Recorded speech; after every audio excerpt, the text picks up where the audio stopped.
Classificação indicativa. Livre para todos os públicos. Um rapaz de cabelos escuros aproxima-se de uma mesa de madeira, segura uma espátula fina e remove devagar pequenas lascas de uma tábua. Formam-se desenhos em baixo relevo. Passa a mão, afasta a serragem, pinta o relevo. Imagem da tábua com letras de ponta cabeça. Ele cobre com tecido branco. Remove o tecido que está pintado com o texto em letras pretas. Casa das palavras. No canto esquerdo, um desenho estilizado de contorno preto em torno de uma letra Olá. P. Paulo José Casa Cunha, das Palavras, repórter. da sua nova temporada, traz até você uma série de entrevistas para mostrar um pouco do que a literatura mundial vem produzindo. Nós fomos conhecer alguns escritores desse mercado internacional e suas obras de maior sucesso. Então, vamos lá? Sobre tecido branco em letras vermelhas maiúsculas, Mundo Livro. Eu sou Gong Ji-young, escritora. Há 30 anos escrevo romances. Tenho 32 livros publicados até agora. Romances, ensaios, reportagens, etc. Este ano publiquei o meu 12º romance. Na Coreia, eu sou a escritora que mais vendeu livros. Já foram vendidos mais de 12 milhões. Na Coreia, eu sou bastante conhecida. Os meus livros tratam de questões como, por exemplo, a existência dos seres humanos na sociedade, a pena de morte, questões sobre a mulher, que eu tenho pesquisado e estudado durante 30 anos. Eu tive grande satisfação quando escrevi um romance intitulado Cadinho, 10 anos atrás. O romance é baseado em fatos reais e denuncia abusos sexuais praticados contra crianças deficientes numa instituição de deficientes na Coreia. Pela primeira vez na história da Coreia, uma lei passou a combater o crime, promulgada depois da publicação do romance e com o mesmo título. Eu sempre procuro contar histórias que reflitam a visão dos mais excluídos da sociedade. E os leitores coreanos mostraram grande interesse nisso.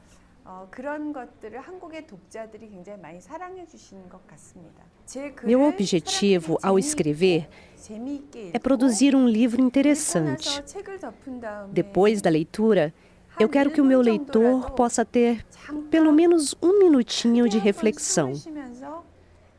O que é a vida, o amor e os seres humanos? Se meu livro passar esses sentimentos aos leitores, eu fico bastante satisfeita e creio ter cumprido o meu papel como escritora. Capa do livro. Nossas Horas Felizes, em tons De de azul, fato, preto e esse branco. romance é a obra mais importante da minha vida.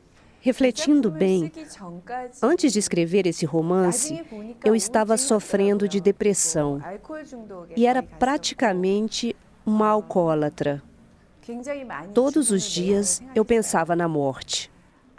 Eu talvez pensasse em criar esse romance porque eu não pude morrer, pois cuidava dos meus filhos pequenos. Eu queria conhecer pessoas que deveriam morrer, embora quisessem viver, enquanto eu queria morrer, apesar de não poder.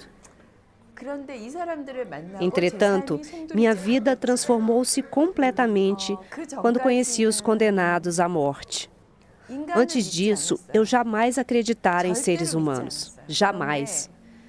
Quando conheci essas pessoas no corredor da morte, que são os assassinos terríveis que pesquisei para o romance, eu acabei vendo a transformação dessas pessoas, embora fosse de uma maneira desesperadamente lenta.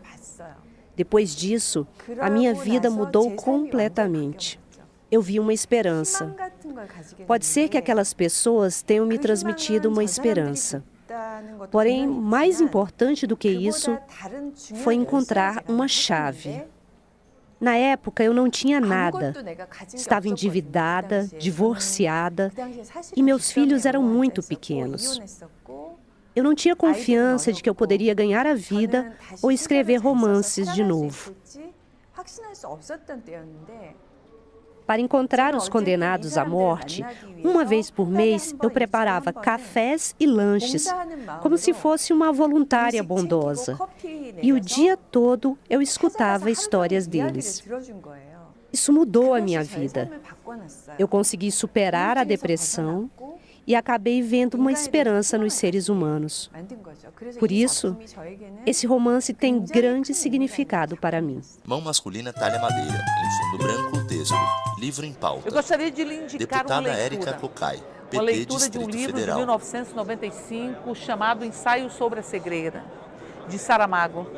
Ele é absolutamente importante para que nós possamos, de certa forma, compreendermos o que nós estamos vivenciando hoje no Brasil.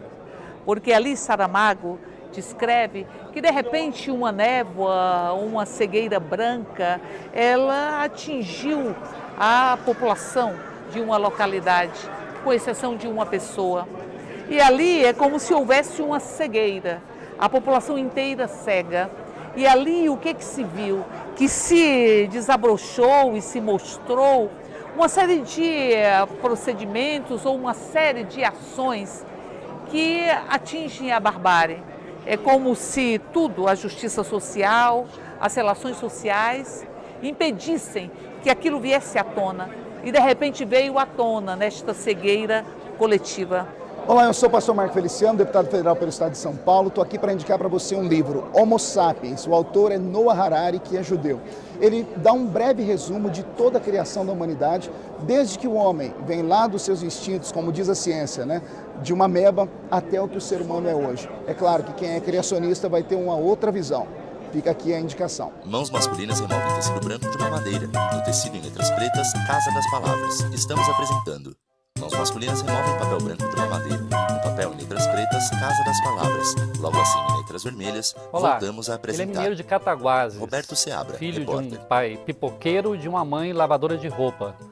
Mas isso não impediu que ele se tornasse um escritor. Aos 37 anos, lançou o primeiro livro, um romance, e logo depois foi premiado. E 20 anos depois acaba de lançar o primeiro livro de contos. Nosso convidado do Casa das Palavras é o Luiz Rufato, escritor mineiro, radicado em São Paulo. Rufato, obrigado por vir ao Casa das Palavras. Imagina. Eu começo perguntando, você, em todos os seus livros, seus personagens são migrantes. São pessoas que de alguma forma migraram da sua cidade, do seu estado, dentro do próprio país, né? Você, quando começou a escrever sobre isso, já te impressionava essa questão da migração? Porque hoje é um problema mundial, né? Sim.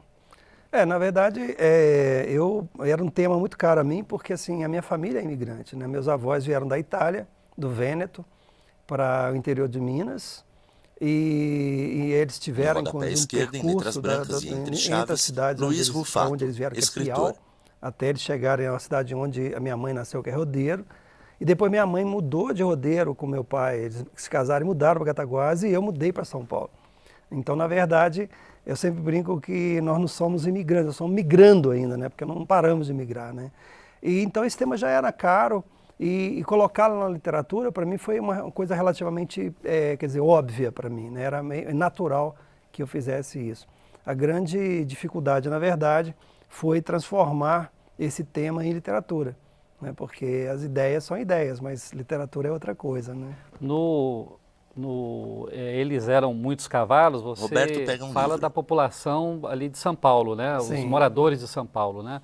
São pequenas histórias que junto formam um romance. Exato. Se bem que você já falou que não considera bem um romance. E não é, né? É e uma não instalação é. literária, eu chamo de instalação A instalação literária.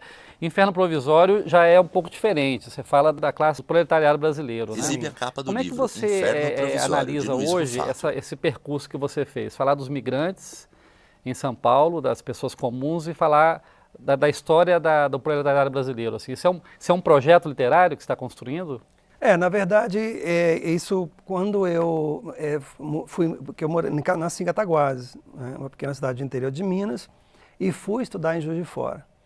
E quando eu estava em Juiz de Fora, eu comecei a conviver com pessoas que liam mais e tinham um percurso até intelectual e político mais interessante que o meu. E aí eu comecei a ler a literatura brasileira com mais crítico, um olhar mais crítico, né? E aí eu comecei a perceber isso, quer dizer, que havia um grande buraco na literatura brasileira em relação à representação da sociedade, que ela representa até hoje muito bem os ricos e os miseráveis, mas não os pobres. O proletariado. Né? Exatamente, que é a maior parte da população. Né? E exatamente é essa população que imigrou e que imigra. Né? Rico não imigra, né? E miserável também não. Você tem são os pobres que imigram. E então, eu decidi que o meu projeto iria ser tentar construir uma literatura na qual essa questão da imigração e da representação da classe média baixa, do operariado urbano, ela pudesse ser contemplada. Então, Eles Eram Muitos Cavalos é digamos assim, uma tentativa de entender como funcionam os processos narrativos. Então, ele na verdade, são 70 pequenos trechos, pequenos fragmentos de história. Alguns muito pequenos, alguns um pouco muito mais pequenos, largos, exato. Né? E com todos eles com uma característica. Cada um deles tem uma forma de narrativa diferente dos outros. Por que isso? Porque eu estava tentando encontrar uma forma de escrever o Inferno Provisório.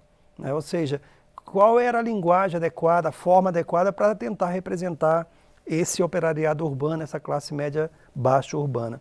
Então, é uma passagem para mim importante, de um caderno de exercícios para realmente o Inferno Provisório, que é uma tentativa que eu chamo de realismo capitalista, né? Em contraponto ao realismo socialista. E eles são, você foi soltando eles 5 volumes, né? Ele nasce, porque assim, o que acontece? Quando eu pensei no projeto, depois do Eles Eram Muitos Cavalos, eu já tinha como meta uma coisa longa, que abarcasse 50 anos da história brasileira, ou seja, a segunda metade do século XX. Né? Só que eu chegar numa editora e falar para ela, olha, eu vou escrever um livro, mas vai demorar aí sei lá quantos anos, não tem condição. Ninguém ia querer. Ninguém ia querer. Então eu propus que eu fosse publicando isso ao longo do tempo. E eu demorei então, entre a publicação dos primeiros volumes e do último, foram 5 anos, 6 anos na verdade. E nesses 6 anos, eu fui construindo isso que no final eu sabia que eu queria construir a partir só de um volume, que ainda demorou mais 10 anos para sair um volume só. Né? Mas a ideia básica já existia lá no começo.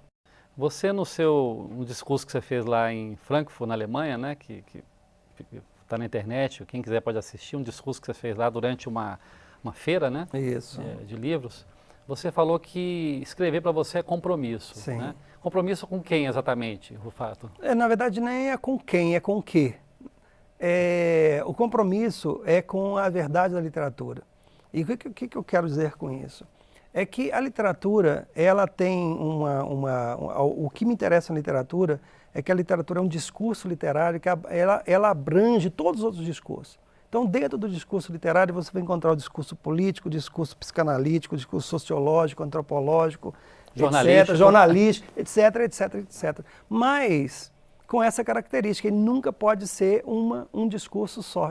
O discurso literário abarca todos, mas ele não pode ser um só. Porque senão ele perde a característica de discurso literário e passa a ser um desses discursos que ele abarca.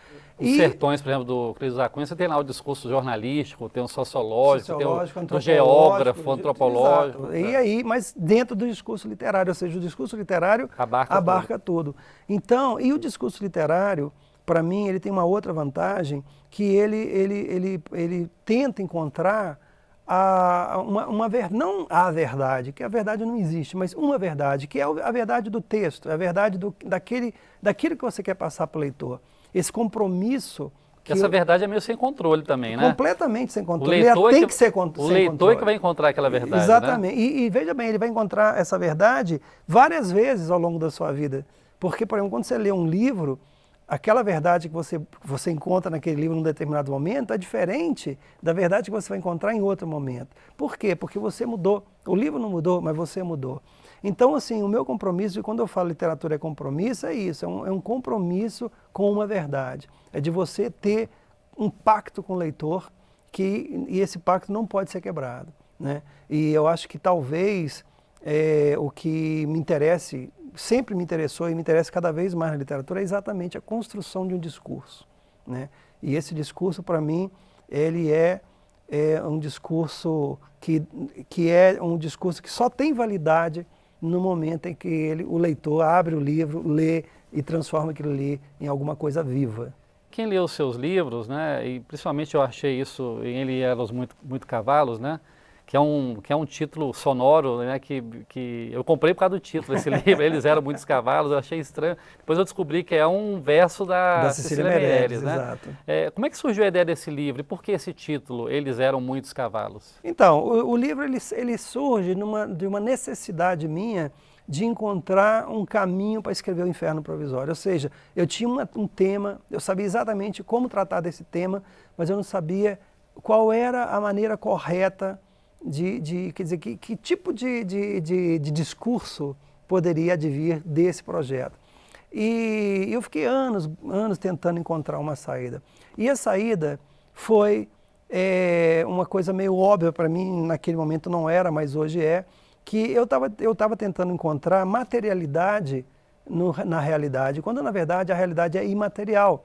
Ou seja, eu tentei construir uma realidade a partir de de vestígios da realidade. Fragmentos, de fragmentos, né? Ou seja, não dá para abarcar a realidade, porque a realidade é inabarcável. Mas se você humildemente souber disso e você tentar transformar esses pequenos fragmentos, esses pequenos vestígios em materialidade, aí sim você consegue construir um universo, Luiz Rufato, né, que escritor. pode ser compartilhado com o leitor. Então, eu estava fazendo esse processo, né, já estava bastante adiantado nesse processo, mas eu ainda tinha um problema que era um título que fosse adequado a isso, né? E esse título nasceu, e eu só consigo escrever um livro depois que eu tenho um título, e esse título nasceu muito curiosamente porque eu leio muito poesia. E um dia eu estava lendo O Romanceiro da Inconfidência da Cecília Meirelles, e lá pelas tantas eu encontrei esse verso que diz: eles eram muitos cavalos, mas ninguém sabe mais só pelagem, cor e origem.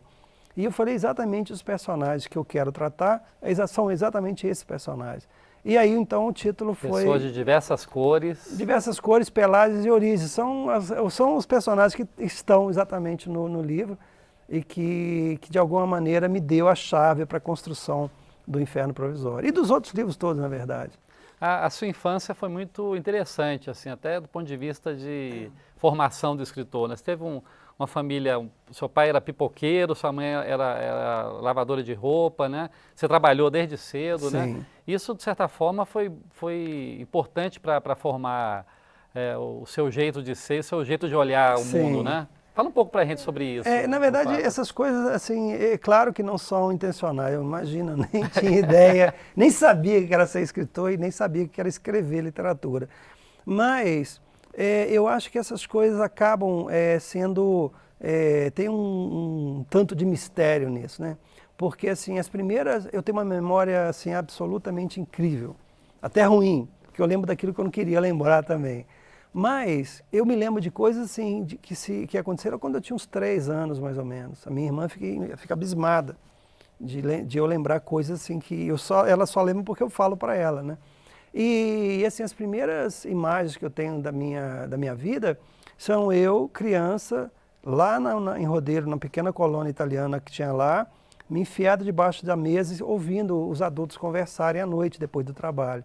E exatamente assim, eu enfiado debaixo da mesa. Isso está na sua obra, Exato, né? está ali. Enquanto os meus primos estavam lá brincando, etc e tal, eu estava ali ouvindo as conversas. Eu provavelmente não entendia nada do que estava falando, não sabia do que estava se falando, mas de alguma maneira aquilo ali me fez uma coisa que para mim é fundamental para escrever, que é o ato de escutar, não de ouvir.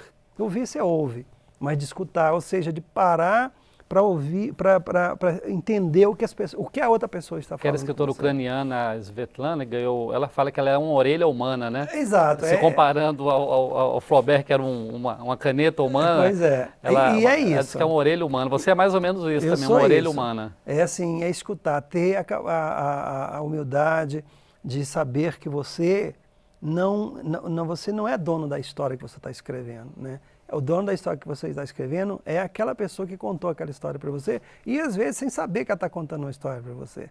Não é naquele sentido de que eu vou sentar aqui e ouvir isso. Não é isso.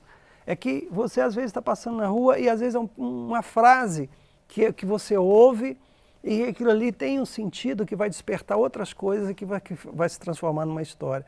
Portanto, digamos assim, a minha vida real, né, de ter nascido em Cataguases, de ter frequentado muito tempo durante as minhas férias essa colônia lá italiana em Rodeiro, de ter trabalhado desde cedo, de ter participado ativamente da construção do orçamento doméstico da minha casa, e depois ter mudado para Juiz de Fora e ter vivido como estudante paupérrimo lá em Juiz de Fora, depois ter mudado para São Paulo. É uma cidade proletária, né?